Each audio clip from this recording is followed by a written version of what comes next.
بسم الله الرحمن الرحیم. سٹارټ میل مرج. په سٹارټ میل مرج کې موږ سره ډیر زیات آپشنونه دي چې په هغه کې اول لیټرز دي، ایمیلز دي، انولپس دي. اول لیټر وایو. سٹارټ میل مرج موږ د څه لپاره استعمالوو؟ کله که موږ وغواړو چې مثلا یو لیټر وي، مثلا یو انویټیشن وي، لیټر وي، ایمیل وي، هر څه چې وي، خو یو مکتوب غواړو چې ډیرو کسانو ته یې ولیکو. مثلا زه دلته یو لیټر لیکم، غواړم چې دا 50 کسانو ته ولیکم، چې موضوع یوه موضوع وي، صرف چاته چې لیکم د هغه نوم پکې مختلف وي که نه، مثلا نوم یې کومه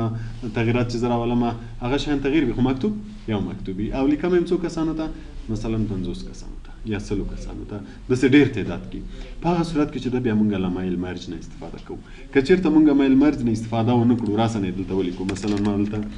کوم لیټر چې دا ما لیکلی ده، مثلا هغه مکتوب دلته لیکل شوی، دلته مې سبجیکټ لیکلی، دلته غواړم چې نومونه ولیکم کوم کسانو ته چې لیکم. مثلا اول مې لیکلی علي. اوس همدغه شی زه 50 کسانو ته لیکم چې یو علي شو، د علي مې مثلا ادرس هم لیکلی ده، دلته یې نوم شو، دلته یې مثلا ادرس شو چې کاریز سټریټ کمپنی، موبایل نمبر یې هم شو. نو زه اوس د 50 کسانو همدغه شی ورته لیکم، صرف نومونه، ادرس او شماره به یې تغییر وي.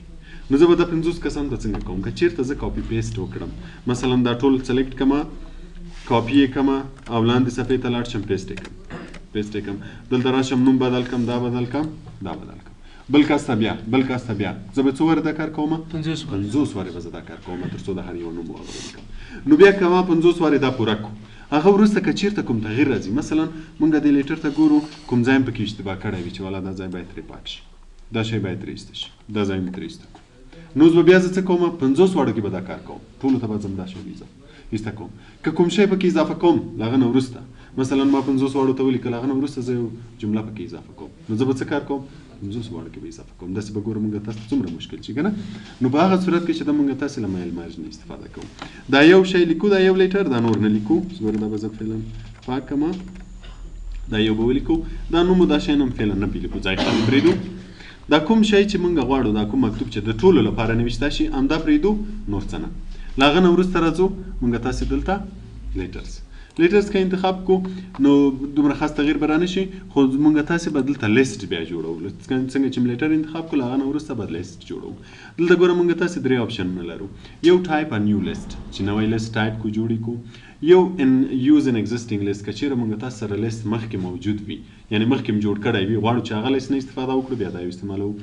او چوز فرام آوټلوک. آوټلوک د مایکروسافټ یو بل پروګرام دی چې د ایمیلو لپاره استفاده کیږي. که چېرې موږ تاسې هلته لیست ولرو، له هغه نه استفاده کوو، بیا دا کلیک کوو. خو موږ تاسې فعلا یو هم نه لرو، نه نوی لرو، نه دا نوی به جوړوو. د نوي جوړېدو لپاره موږ تاسې ټایپ نیو لیست دا به کلیک کوو. کله چې دا کلیک کوو، مایکروسافټ ورډ چې دا موږ تاسې ته یو ټیبل غوندې راکوي چې په دې کې بعضې عنوانونه تیار پکې لیکلي، مثلا ټایټل، فرست نیم، لاست نیم، کمپني، ایډرس. ګوره دا سکرول بار چې زه موف کوم، دومره ډېر شیان دي. نو آیا موږ دومره ډېر شیانو ته ضرورت لرو؟ که چېرته ضرورت لرو همدا به اخلو، که تغییرات پکې راولو بیا کسټمایز. اوس مثلا زه د یو چا ټایټل نه لیکم، فرست نیم، لاست نیم، دومره شیان یې نه لیکم، صرف نیم یې لیکم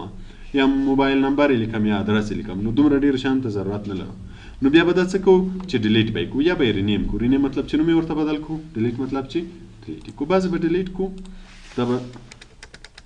ډیلیټ کوو، بیخي به نوي واچو. زه کوم شیان ضرورت لرم؟ نیم ته چې نوم یې ولیکم، بلې مثلا ادرس ته ضرورت لرم، او بلې فون نمبر ته ضرورت لرم. دا 3 شیان، هر څومره شیان چې ضرورت لرئ ور واچوئ. ګوره اول نیم شو، بیا ایډرس شو، بیا فون نمبر شو. که کوم یو غواړو، اوس مثلا دا فون نمبر 3 ده، زه غواړم چې اول ته راشي، بیرته یې آخر ته بیایم. که کوم یو کته پورته کوئ، له موو اپ موو ډاون نه یې کولی شو. او رینیم او ډیلیټ خو درته معلوم شو، اوکې به یې کوو. نو موږ تاسو ته به په ټیبل کې دغه 3 شیان راشي، نیم، اډرس او فون نمبر. دلته به اوس هغه 50 نومونه چې موږ تاسې غواړو چې دا لیټر ورته ولیکو، دلته به ټول ولیکو. مثلا علي، ادرس یې کاری سټریټ، فون نمبر یې دا مثلا فون نمبر. دا یو کس شو. دویم کس لپاره نیو انټري چې بل لاین راشي، دلته به دویم کس لیکو، مثلا زه لیکم فیصل، ادرس یې دا او دا موبایل نمبر بل کس کلیکو نیو انټری بس نیو انټری به کلیکو څومره کسان چې وي د ټولو نومونه به دلته لیکو مثلا زه بل لیکم جاوید ادرس کې لیکم چې او دا موبایل نمبر یو کس بل هم ولیکو ادرس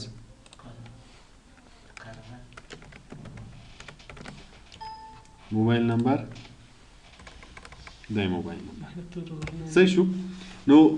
هر څومره کسان چې وي ټول به هم دلته په دې لیست کې ولیکئ نیو انټري به کلیکوئ کسان به لیکئ که کوم یو مو ډیلیټوه کوای شئ چې کلیک یې کوئ ډیلیټ به کې کلیک کوئ فایند مطلب پیدا کول که چیرې زموږ ستاسې لیست ډېر اوږد وي او غواړئ چې وګورئ چې آیا ما فلانی نوم لیکلی که نه نو په هغه صورت کې فایند او کسټمایز که بیرته غواړو چې دو کې تغیرات راولو کوم بل ور اضافه کوو یا د یورینیم کو نو بیا به کسټمایز کلیکوو کله چې دا لیست جوړ شو دا به موږ تاسې اوکې کړو کله چې ګوره مونږ لیست جوړ کړی نه وي دغه اپشنونه وګورئ ټول ډیسیبل دي استفاده نه ترې کېږي خو کله چې زما دا لیست جوړ شي زه یې اوکې کړم نو وبه ګورئ اول به دی درته وایي چې دا لیست سیو کړه دا لیست به سیو کړو چې بیا کوم بل وخت کې په کارېدو نو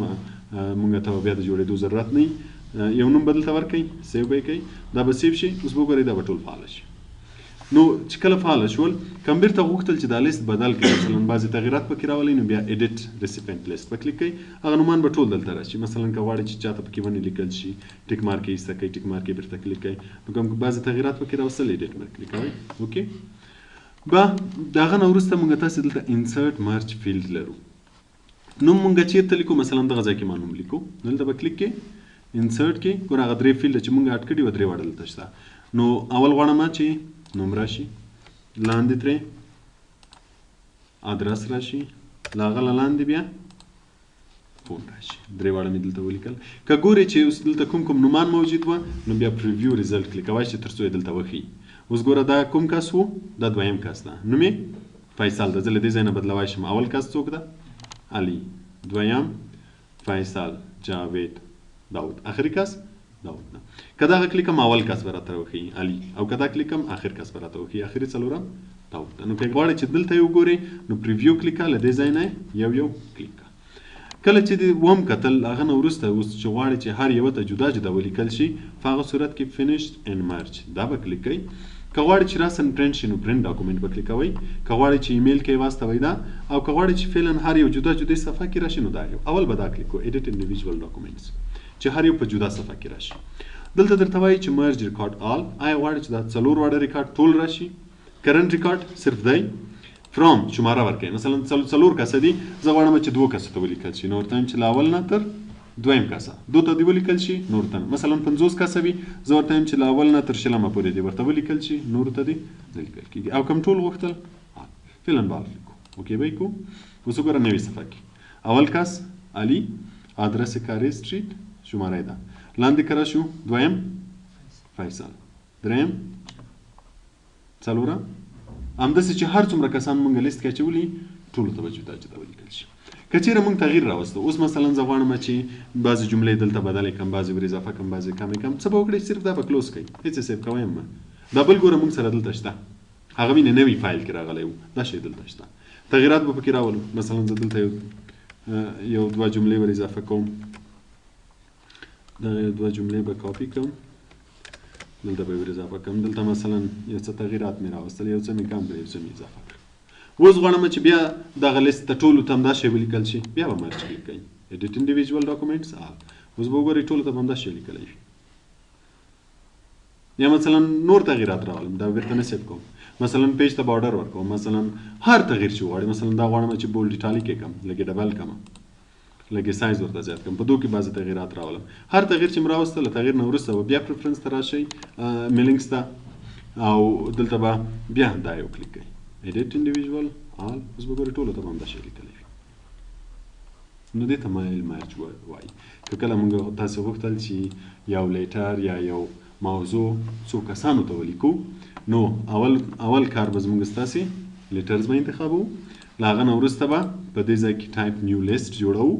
دلته به دغه لیست وي که غواړو چې دا شیان بدل کړو کسټمایز کوم فیلډ چې نوي په کار ډیلیټ به یې کړو کوم یو کم رینیم کول رینیم به یې کړو فعلا به زه دا ډیلیټ کړم نوی د راچول لپاره به اډ کلیک کو مثلا نیم ور واچو اډرس هر شی چې په کار یې هغه شیان به ور واچوئ کوم معلومات چې په کار وي اوکې کوي دلته به لیست جوړ کړئ مثلا یو کس دی ولیکو بیا به نیو انټری کلیک کوي بل کس به ولیکي نیو انټری ټول بیا چې اوکې کوي دی به وایي چې دا لیست سیو کړئ د دې لپاره سیو کوئ چې آینده کې که بیا زموږ ضرورت وي همدا لیست هم استفاده کولی شو خو فعلا به زه نه سیو کوم چې کله سیو کړو د آپشنونه ټول فعاله کیږي چې فعاله شول بیا به په دغه ځای کې انسرټ مرج فیلډ کې به هغه فیلډونه ټول راشي هر ځای کې چې زموږ په کار مثلا ما نوم دلته انسرټ کو دا دلته کې دویم وار بیا انسرټ کوم بیا کولی شم مثلا نیم کلیک کوم مثلا اډرس کلیک کوم د هغه نه وروسته دې ځای نه موږ کولی شو چې هر کس وګورو آخري کس وګورو اول کس وګورو کله چې جوړ کو د دې چې وروسته غواړو چې هر یو په جدا صفحه کې راشي نو ایډیټ انډیویجوال ډاکومنټس آل غواړئ آل چې ټول راشي او کرنټ دغه فعلني کس یعنی د یوه کس ته به ولیکل شي او فرام کې شماره ورکوي چې له څونه تر څو پورې خو که آل کو ټول به راشي اوکې به کو اوس به وګورئ هر کس ته به همدا شی لیکل شي دې ته میل مرج وایي پوه شوئ پرې سوال پوښتنه که کوم ځای نه یې پوه شوي که سوال لرئ سوال وکړئ که کوم ځای کې نه یې پوه شوي بیرته ووایئ زه به یې درته تشریح کړم پوه شوئ پرې